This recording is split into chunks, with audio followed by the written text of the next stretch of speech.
So I'm going to start by saying with this one, let's look at some statistics.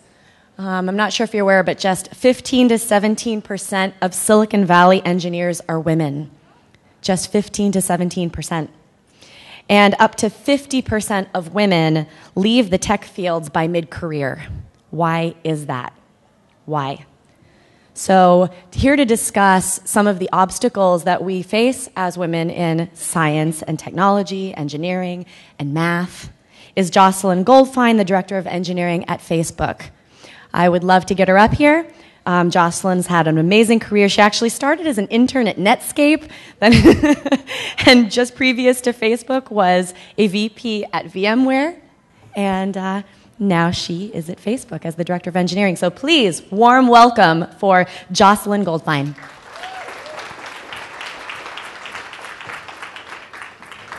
Thank you very much. Good morning, everyone. It's a real pleasure to be here. It's always a treat to enjoy the company of other technical women, and it is a rare treat to encounter hundreds of technical women in one place. And it would help if I found my clicker. And I think that for most of us, this treat is a rare treat. And all too often, those of us women working in technical fields on a day-to-day basis find that at one point or another, we're likely to be the only woman in the room. And what I want to talk about today is what we can do to change that, particularly in my own field, that of software engineering and computer science. So you may be familiar with some of the statistics. Women, obviously, are half the world's population, half the US population, nearly half the US workforce. But women represent less than a quarter of the science, technology, engineering, and math workforce, the so-called STEM fields. 15 to 17% of the Silicon Valley technical workforce. And my own field, computer science, is really bringing up the rear here. We know that in the current years, depending on which numbers you believe, women are claiming maybe that same 15 to 18% of computer science degrees. And this is a number that's actually declined, shockingly, from a high of around 37% in the mid-'80s. So we're actually going the wrong direction. We're regressing. And that's particularly embarrassing at a time when women are participating in college like never before. Women are actually claiming by far the majority of college degrees now. I was very surprised to learn that in the last few years, women now claim by far the majority of bachelor's degrees, 60% to men's 40%. And women actually claim now the majority of graduate degrees as well. So why is computer science so backwards? But before we ask that question, maybe a different question. Why does it matter? Does it really make a big difference in the world if women are underrepresented in technology? To be honest, that used to be my perspective. When I started out and majored in CS as a young woman myself, I felt that entering a male-dominated field made me special. It meant that I was smarter, perhaps, more ambitious than other women, and that was kind of a rush. But over the years, my perspective has definitely shifted. I now believe this is a major problem for our industry, and it's a problem that we should all believe in, both as rational, self-interested actors, and also I believe it's a feminist issue, and it's one of equal rights. As self-interested actors, we should care about this problem because technology is one of the most important forces propelling global prosperity that has ever existed. And in particular, the technology sector is helping lead the US economy out of the recession. At a time when we desperately need all the job growth we can get, Silicon Valley companies like Google and Facebook cannot hire fast enough. And in fact, the US is importing workers, tens of thousands of workers a year from other countries, simply to try to meet this demand. Simply put, every single technical worker we add to the workforce is good for our economy, is a competitive advantage to the US, and it makes us all better off. So think how much better off we'd be if we stopped sidelining almost half the available talent pool. It's also a feminist issue, because these are great jobs, and it's materially unfair that women are not claiming their fair share. Let's be honest. Technology jobs, by and large, pay better than non-technical jobs. They are also, perhaps more importantly, creative, fulfilling, collaborative. They are fun. There's no reason women should be left out. These jobs do have a reputation as presenting a demanding work-life balance. But I don't think any more so than careers in law and medicine, two fields which used to be male-dominated, where women are now claiming the majority of degrees and setting out to claim the majority of the professional positions.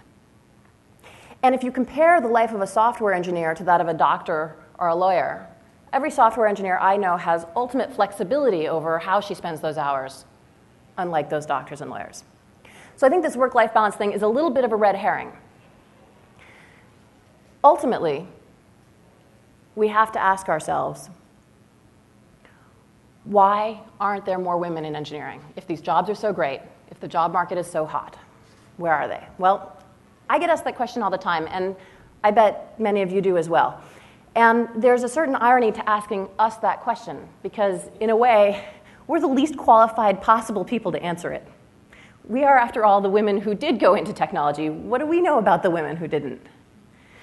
I think implicit in asking us that question is sort of the hidden query. Are we overcoming a hostile environment here? Is there discrimination or sexism that we're encountering on a day-to-day basis? And I can't speak for anyone but myself, but in my own experience, honestly, the answer is no. If anything, I found technology to be much more meritocratic than most other industries I've come in contact with. So let's talk about the other elephant in the room. Maybe it's just me, but I bet a number of you have had these thoughts too. What if, we worry, women just aren't as good at math and science as men? We know that girls don't perform as well in school. And what if women are just hardwired to be more nurturing and less rational on average? What if the fact that I'm good at technology is evidence that I'm the one who's unfeminine or a tomboy or the exception to the rule?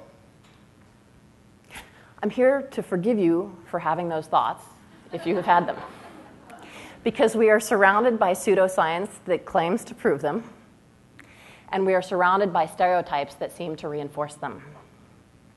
But the truth is, it is those stereotypes themselves that are the biggest thing holding women back. I'm a huge fan of the XKCD comic strip by Randall Munroe. This is one of my favorites. It's called How It Works. And this is indeed how it works. So what do we know? We know that girls don't perform as well as boys at math and science. We have good evidence that a lot, but not all of that gap, simply comes from a difference in background. Boys are taking more math and science classes.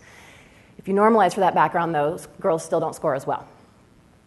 But we are starting to get pretty compelling evidence that the remainder of that disparity comes from a phenomenon known as stereotype threat.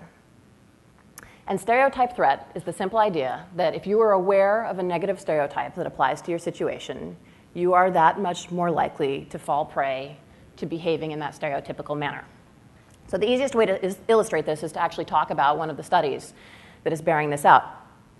So very simple study. Researchers went to a calculus class, Texas A&M, split the class into test groups and control groups. The control group contains both men and women taking calculus tests, performing on it as you'd expect, normalized for background. The girls are doing a little worse than the guys. They take a test group, also composed of men and women. Before they take the next test, they show them a simple statement. The statement says, when students nationwide take this test, it has been shown that there is no difference in performance between men and women. The students take the test, and their scores are different than the control group. So first of all, the men's scores are no different. Reading this statement did not demoralize the men, did not cause them to fail in any way. They performed exactly the same as the men in the control. However, the women who read this statement, simply being told that this was a situation where the stereotype they were aware of did not apply, not only did better than the women in the control group, they did better than the men. So this is pretty compelling evidence that just freeing women from the expectation that they're going to do worse makes them do better. We've seen a lot of other great follow-up work and studies showing that simple things like writing exercises or the placement of a checkbox for gender on a standardized test can reinforce or counteract this type of stereotypical behaviors. So this is kind of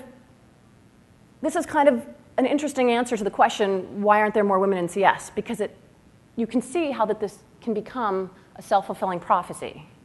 Girls at the outset are aware of these stereotypes. They expect to do less well in math and science. They do a little less well. They opt out of the advanced classes. Now the advanced classes are full of more boys. The girls see this. The stereotype is reinforced. It is a self-fulfilling prophecy. And as simply as that, we come full circle to answering our question. Why aren't there more women in CS? Well, because there aren't any women in CS. So this is kind of good news, bad news for us. The good news is, if this research is right, it means girls have just as much innate capability to be great scientists as boys. The bad news is, it sort of implies that we need sweeping social change and transformation of our gender norms to actually capitalize on that potential. That's kind of crummy to think about. Now, I know a bunch of really well-meaning people who will follow me this far and agree with everything I've had to say up to this point, and their conclusion is, well, I guess there's just nothing we can do. Hope the school system will start teaching more 12-year-old girls how to program. You know, too bad it is what it is. And to them I say, what a gigantic cop-out. This is ridiculous.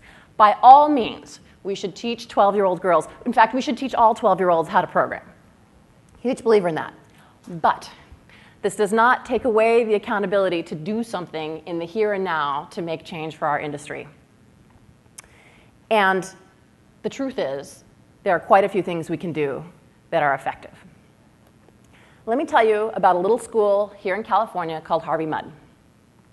Maria Klawe became president of Harvey Mudd in 2006. And in 2006, Harvey Mudd's computer science major was about 13% female, just a shade worse than that national average we've been talking about.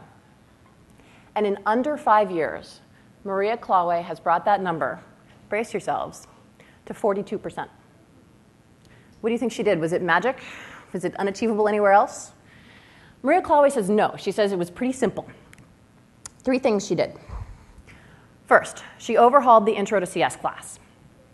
And she made a whole bunch of changes, made it a better class, better taught, better programming language. One of the most important changes was she tracked apart students with no previous experience in programming from students who were more advanced. And what that did was it really reduced the intimidation factor and made it easier for previously inexperienced kids, including young women, to take these classes.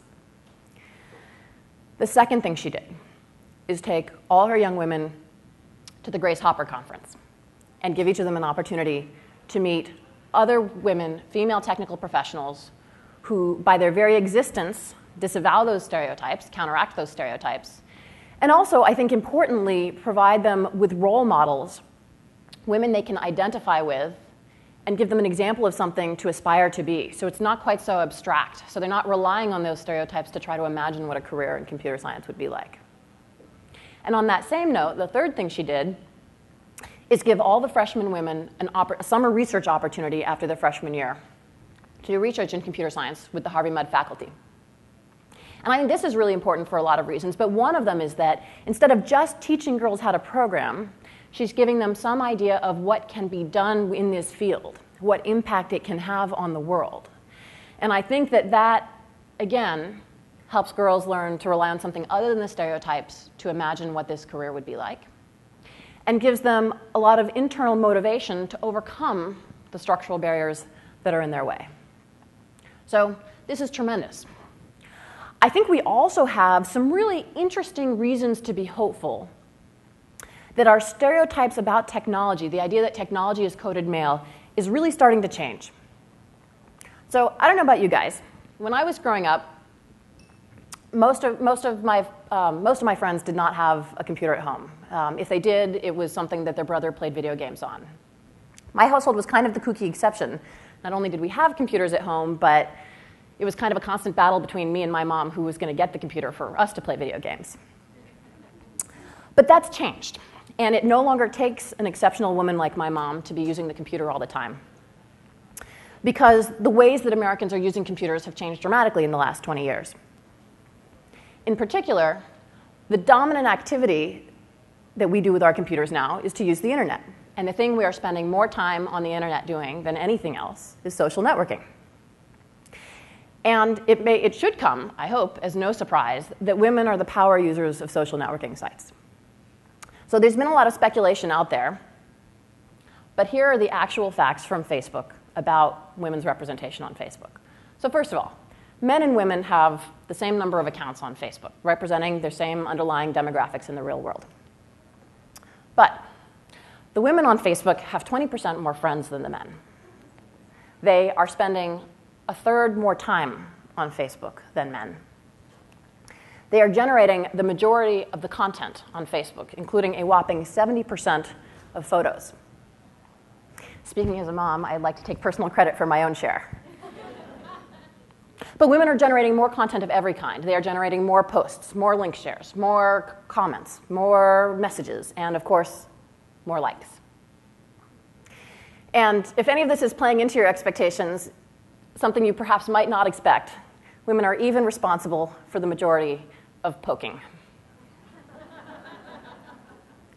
So what does this mean? I think this means something really important, actually. It means that in my day, computers were as inextricably associated with boys as Star Wars and dinosaurs and trucks. And Star Wars and dinosaurs and trucks, let's be honest, are still coded male. But computers are not any longer. There is no 6-year-old girl today who could look around and conclude that her mom is not on the computer as much as her dad, if not more. So that's great. I think it really does change how I think it is really great news for the idea of girls identifying with technology. But I think it's actually something even more important than that, too, because social is not just a compelling way to spend time online.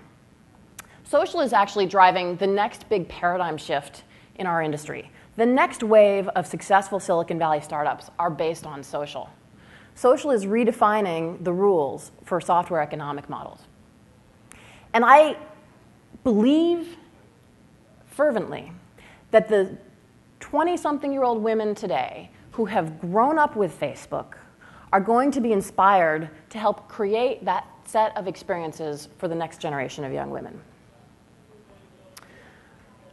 So I think this is all actually pretty good news. There are material things we can do at the collegiate level. There are material demographic shifts that are changing the way young women think about technology. But I also want to leave all of you with a personal call to action, some things that you can do personally to make a difference in the near future. For companies that are here, first of all, it's fantastic that you're here.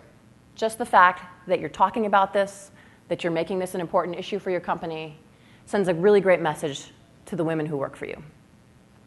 It's not important that you have affirmative action or quotas, but I think it really is worthwhile to spend a little extra effort on finding and recruiting qualified technical women, because we got to get this flywheel going. Second, to the technical professionals in the audience, I want every single one of you to stand up and be counted, because each one of you represents evidence that the stereotypes are not reality. I think one thing women are getting systematically wrong is that we are too shy about taking credit for our accomplishments. We think that it's boastful or arrogant to tell the stories of what we've done and what we can take credit for. I work with some of the most talented engineers on the face of this planet. My female coworkers are not just some of the most talented women engineers you could ever meet. They are some of the most talented engineers, full stop. And yet getting these women to tell the stories of what they've done is like pulling teeth. So I'd like to brag a little bit on their behalf to you today. I hope most of you have used Facebook. I don't know if you've ever stopped to think about how much of Facebook has been built by women. So did you know that the new photo viewing experience we launched in August was built by a woman engineer? A woman engineer built the newsfeed UI that you see on the homepage of Facebook as your default. The search team at Facebook is run by a woman engineer, and another woman engineer sped up search by more than 50% last year. A team of women worked on building a feature called Sponsored Stories that lets you see less ad copy and more content from your friends. Women have worked on the Facebook Messenger app for iPhone, have worked on algorithms to show you more content you do want to see and less content you don't, have built monitoring systems for our data center. I could go on and on because there are a tremendous number of these women, and their work is tremendous. But my take-home point, the funny observation I had when I went to these women to garner material for this talk was getting these stories out of them was like pulling teeth. And so I am going to bet that every woman in this room has a proud accomplishment, a story to tell, and that you're sitting on it thinking, oh, I don't want to toot my own horn. I don't want to boast. Oh, I was part of a team. It was a group effort. And what I want to say to you is that when you tell that story, you are not fanning your ego. You are providing compelling proof that the stereotypes are not reality. And you're offering an inspiration to other women and men and helping the world change. And so I want each of you to stand up, to be counted, to own your success. If you're a parent, tell this story to your kids' friends, take it to their school. To the young women in the audience who are college age or younger, a little unsolicited advice, because you aren't already getting enough of that. First of all, take a programming class. Wear sunscreen and take a programming class. Even if you think this is not what you want to do with your life, it's just an important part of being literate in the 21st century. And you never know. You might find that you really, really like it. My second piece of advice is, once you learn to program, do some programming for fun. Try a side project and do it together with your friends. Build something together with your friends. Because the reality of software development is not the lone hacker off in a corner coding all night. The truth is, 99% of real-world software development is done in teams. And it is collaborative. And what makes it fun and fulfilling is that you are designing and building something together. My third piece of advice, no surprise here. Reach out to the role models around you. Not just women, but also men. Hear the stories of people who love doing what they're doing. Because it's only in listening to those stories that you have a prayer of hoping to find out what it is that you're going to love doing. So, on that note, here's my story. I feel extraordinarily lucky to do what I do. I run a big chunk of Facebook's engineering team. My engineers work on some of the most used products that have ever existed in the history of software, including the Facebook homepage and Facebook photos, and a variety of others. And I have the privilege of working with some of the smartest, most talented, and most idealistic men and women I've encountered anywhere. I find it extremely rewarding to build products that are used by my friends and my family, not to mention hundreds of millions of other people around the world. And I get a real lift out of feeling that the work we're doing is making the world a better place, that we are helping people be more connected to one another, helping people be more open, and I think be more tolerant of differences between different human beings. And honestly, one of the most exciting things to me about this change we're affecting in the world is the hope that we may be changing it so that fewer and fewer women engineers ever have to experience being the only one in the room. Thank you.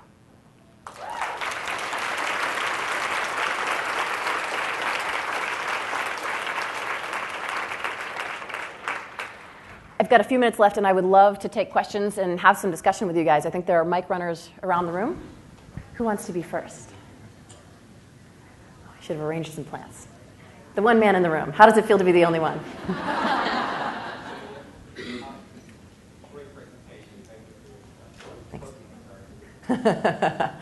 His question is, what is poking? The poke is one of the oldest features of Facebook.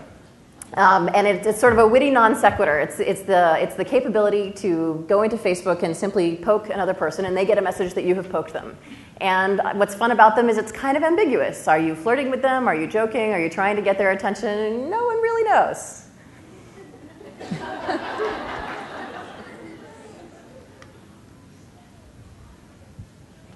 Right here.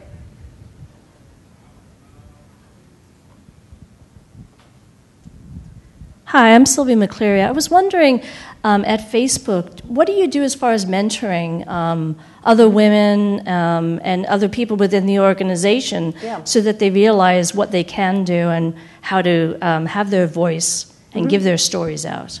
Yeah, that's a great question. Facebook has a very young population of employees. I think our average age is late 20s. And about a third of the people we hire each year are straight out of college. So mentoring is a big concern for us, very naturally, across both men and women. And so really, we actually have a lot of both formal and informal ways of mentoring.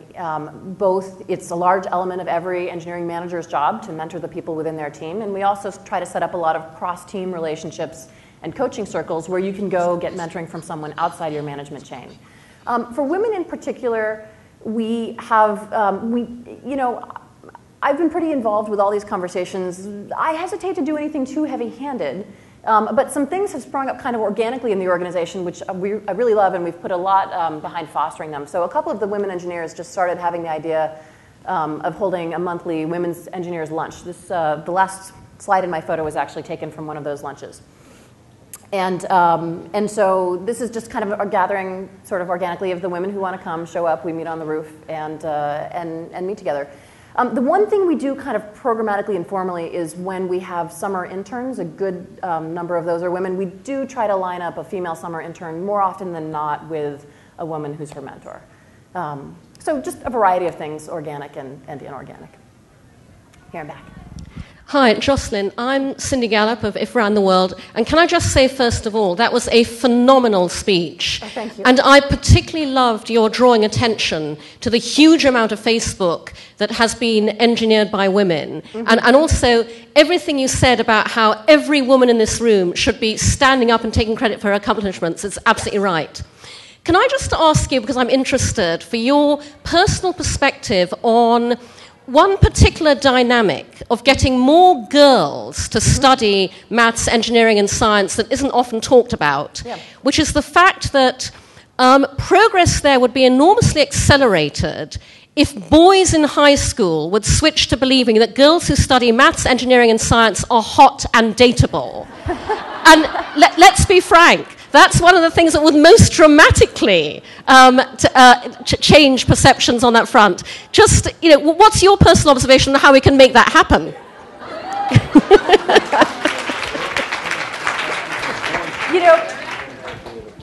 I have kind of a skewed perspective on this. It was definitely, not so much in high school, but definitely in college, the fact that I was one of a small number of women in computer science actually, I think, did make me very hot and dateable, for better or for worse.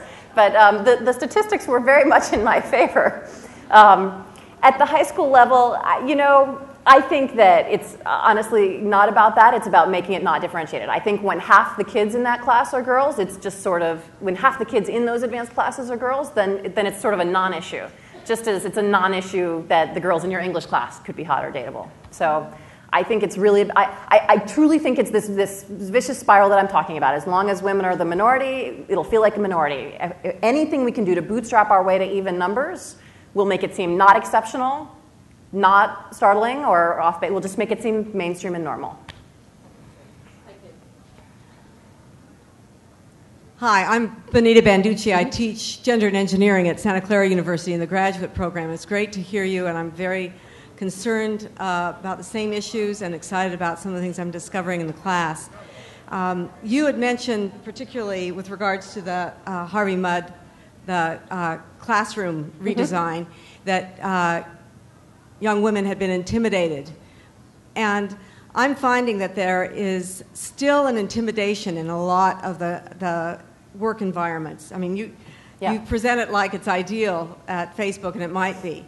But particularly just women who are tired of, frustrated by a devil's advocate environment, not really being able to collaborate the way they want to collaborate. And I'd like you to comment on how you may have made a shift with that. I just want to add one more thing, that the men in my class have really responded to women naming their competencies, not just their traits, not feminine traits, but I call them relational competencies. Yeah. And it's all part of speaking out. Also, besides stories, claiming the patents that you really should claim instead of thinking that this is just common sense. But if you'd make any comments with regards to the intimidation factor that just has women want to leave. Yeah. I tend to want to focus my talk on things that we can do something about, not things that we can wring our hands about. And so I definitely do think that in computer science classes in particular, there's an element of alpha dog jockeying. I don't think other fields are immune to that, is one reason why I don't dwell on it. I think there's a lot of things that are there in engineering that are also there in law and medicine, and so that's still not the reason why CS is different. But that posturing does exist, and that is one of the things that Maria was trying to accomplish when she tracked beginners from more advanced students. What she found was, frankly, men were receptive to being talked to about it. And that's been my experience as well. I mentioned that a lot of the folks I get to work with are very young. They're straight out of college. They're new in their career. And there are people who walk in with an attitude or a chip on their shoulders. They feel incredibly special. They have graduated from one of the premier CS programs in the country, perhaps. They've scored a job with one of the great software companies of our time. They have some ego. And what I've found is that walking into an environment like Facebook kind of gets everybody to check their ego at the door because you're surrounded by other great people. And I think that can happen in the college and classroom environment as well. And so there is an opportunity there to give those folks kind of that feedback about playing nice. But I think it has to be done individually. I don't think this is sort of a systemic, all men are bad. I think there are individuals who want to posture, and then that kind of can create a sort of that can spiral outward because then people get drawn into competition with them. So I've found that targeted feedback to individuals goes a long way in the professional environment. And by and large, the people who exhibit this behavior, and it's not always men, what they're covering for is a great deal of deep insecurity. And so sometimes just giving them the reassurance that they are valued as coworkers goes a long way too. And then as far as boosting women's skills and claiming women's competencies, yeah, I think that's true. Actually, something I had intended to say in my talk and briefly blanked on is, there is all this evidence out there that says, oh, teams function better when there's women in the team. And, women have these particular strengths to bring to the table that'll make us develop software better. And, honestly, that does kind of make me feel good. But the truth is, I always find those arguments kind of vaguely insulting. Because what it suggests is that women have to somehow justify our existence. We have to justify that we can be allowed to have these jobs, to participate in these careers. And I actually don't think it's true. The world needs more people in this work. Everybody who's qualified should get to do it. It shouldn't matter if I'm a woman or a man. So I think that that's kind of the message that has to be gotten through to individuals who are bad actors. But I really do think that it's a problem with individuals and not with the cohort. Yeah. Hi, my name is Marina Britsky with Kaiser Permanente National Operations. I have a two-part question. Mm-hmm. Part one, as background checks for positions are getting more involved, does your company do any tracking with technical recruiters that search the Facebook websites for their candidates' accounts?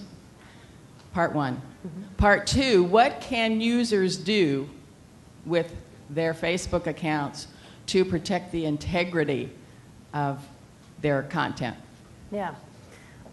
First of all, we don't track at all how searches that are carried out on Facebook. We don't know who are technical recruiters or what's being searched for. So we just don't track that. I think it is reality that more and more sites like Facebook and LinkedIn are a place where we represent our identity online. And I think that everyone who uses those sites should be aware of that and doing that in a very conscious, intentional way. And actually, we've rolled out a large number of changes to make it easier than ever, both to represent yourself to your friends, but also to be in control of how you're represented to or not your friends. And so there have, for a long time, for many years on Facebook, been tools to view your profile as another person would view, as any other person would view it, whether a friend or a non-friend. And we definitely are, and we've rolled out changes recently that we hope will encourage users to fill out more of their work history, more of their educational history.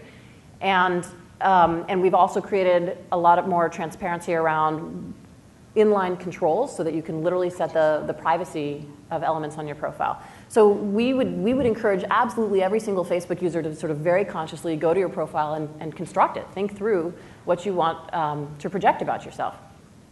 And actually, we're rolling out, we just announced at our developer conference last week, and we're rolling out in the next month a series of changes to Facebook profile, which we'll now call the Facebook timeline, to really encourage people to go through and kind of make that a reality. I also think that there's kind of this little stereotype out there that, oh, people don't understand privacy and people are being screwed over because they don't realize that things are open to the world. And I agree those make for great press, and there are always stories along those lines. But actually, what we've seen numerically is that the majority of women do set their privacy settings and change them from the default. So not just the majority of Facebook users, but actually women, in fact, are even more likely than men to control their privacy settings and to customize them. So I think there's actually really good reason to believe that a lot of women are quite savvy users of Facebook and of those settings. And I think, I guess we're in the negative now. Can we take one more question? We out of time. It's up to you guys.